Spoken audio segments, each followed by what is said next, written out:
ചേലക്കരയിലെ ചെക്കന്മാരൊക്കെ ഇപ്പൊ ക്ലാസ് ആട്ടാ.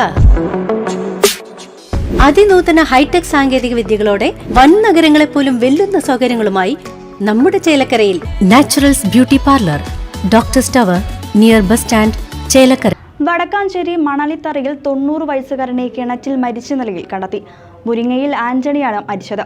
വടക്കാഞ്ചേരി പോലീസ് കേസെടുത്ത് അന്വേഷണം ആരംഭിച്ചു. വടക്കാഞ്ചേരി മണലിത്തറയിൽ 90 വയസ്സുകാരൻ കിണറ്റിൽ വീണു മരിച്ചു. മണലിത്തറ വില്ലേജിൽ മുരിങ്ങയിൽ വീട്ടിൽ 90 വയസ്സുള്ള ആന്റണിയാണ് മരിച്ചത്. വ്യാഴാഴ്ച രാത്രി 8 മണിയോടെയാണ് സംഭവം.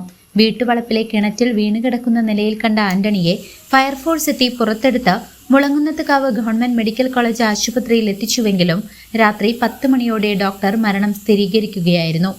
ആന്റണിയുടെ മകൻ ജോയ് നൽകിയ മൊഴിയുടെ അടിസ്ഥാനത്തിൽ വടക്കാഞ്ചേരി പോലീസ് അസ്വാഭാവിക മരണത്തിന് കേസ് രജിസ്റ്റർ ചെയ്തു. തുടർ നടപടികൾ സ്വീകരിച്ചു വരികയാണെന്ന് പോലീസ് അറിയിച്ചു. മൃതദേഹം ഇന്ന് പോസ്റ്റ്മോർട്ടത്തിന് ശേഷം ബന്ധുക്കൾക്ക് വിട്ടു നൽകും. News desk